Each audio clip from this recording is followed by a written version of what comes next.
इस वीडियो में developmental psychology का कंसेप्ट इजी वे में देखेंगे।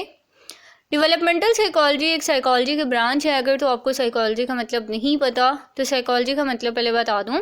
Psychology is a scientific study of human behaviour and mind, यानी आपने एक ह्यूमन का माइंड पढ़ना होता है। साइकोलॉजी इस स्टडी को कहते हैं कि एक ह्यूमन के माइंड में क्या चल रहा है या क्या कैसे वो बिहेव कर रहा है, उसका थिंकिंग प्रोसेस क्या है, वो सारी स्टडी जो होती है वो साइकोलॉजी कंसिडर की जाती है।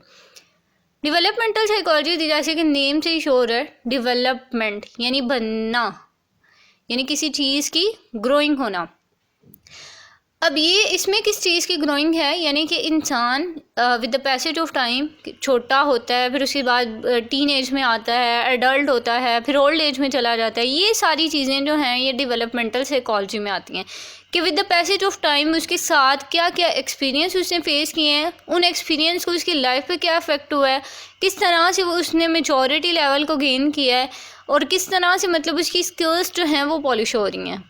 मेन मोटिव डेवलपमेंटल साइकोलॉजी का ये होता है कि इसने देखना ये होता है कि किस तरह से एक पर्सन सोचता है, फील करता है, किस तरह से उसका बिहेवियर होता है और किस तरह से with the passage of time उसके जब एज जो है वो चेंज होती है तो उसका बिहेवियर किस तरह से चेंज होता है, उसकी थिंकिंग लेवल किस तरह से चेंज होता है, उसकी फीलिंग्स कैसे चेंज होती हैं।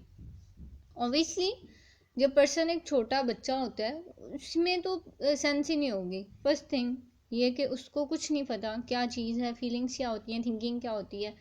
He is just moving on, ठीक है।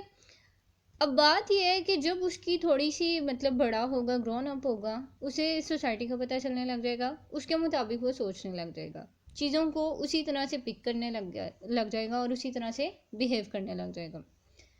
आहिस्ता आहिस्ता वो मतलब टीन एज में जाएगा, एडल्ट में जाएगा, फिर उसके साथ मतलब उसके मेचोरिटी लेवल आएगा। अब एडल्ट में क्या होता है, मोस्टली ये कि एडल्ट्स जो हैं वो पैशनेट होते हैं, उसकी थिंकिंग कुछ और होंगी, उसकी फीलिंग्स उस टाइम पे कुछ और होंगी और ये एज सबसे ज़्यादा होती है जिसमें इंसान के इमोशंस पीक पे होते हैं।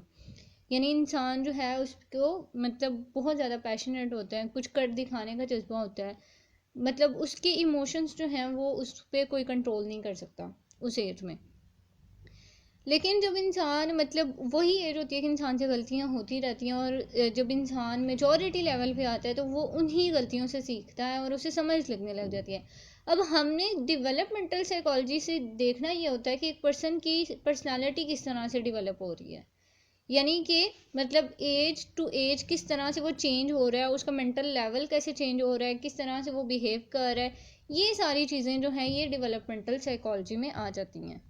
अब इसमें सिर्फ ये नहीं है कि आपने जस्ट देखना है कि उसका मेंटल लेवल कैसे वर्क कर रहा है, आपने उसकी फिजिकल भी देखना होता है कि फिजिकली उसकी बॉडी किस तरह से ग्रोन हो रही है, उसके बाद उसकी जो जीन्स है उनका क्या इम्पेक्ट आ रहा है उस पर। यानी कि आप उसकी बायोलॉजिकली भी डेप्थ में जाके उसके बायोलॉजी को देखेंगे कि एक पर्सन की बायोलॉजिकली किस तरह से ग्रोथ होती है, उसकी कॉग्निटिव एक्सपेंशन क्या है, उसकी इमोशनल मेचोरिटी क्या है और क्या मतलब स्टडी एरिया है उसकी इर्द गिर्द चल रहा, किस तरह से वो सराउंडिंग से क्या चीज़ें पिक कर रहा है। ये सारी चीज़ें आ जाती हैं डेवलपमेंटल साइकोलॉजी में। अब लास्ट पे आपको मैं इजी से वे में बता दूं कि वन लाइन की जो अगर आप डिफिनेशन करेंगे डेवलपमेंटल साइकोलॉजी की, अगर आपने इसको वन लाइन में पढ़ाना हो तो आप सिर्फ ये कहेंगे कि एक बच्चे को छोटे बचपन से लेके और ओल्ड एज तक वो किस तरह से उसकी लाइफ जो है वो चेंज हो रही है, स्टेप बाय स्टेप कैसे वो बिहेव कर रहा है। बच्चा था तो वो कैसे सोच रहा था, बड़ा था तो कैसे सोच रहा था। ये सारी चीज़ें डेवलपमेंटल साइकोलॉजी कहलाती हैं। बहुत ही इजी सा कंसेप्ट था। आई होप कि आपको क्लियर हो गया होगा। इससे रिगार्डिंग आपको कोई क्वेश्चन है, कोई ओपिनियन है, वो आप मुझे कमेंट सेक्शन में बताएं। And thank you so much for watching.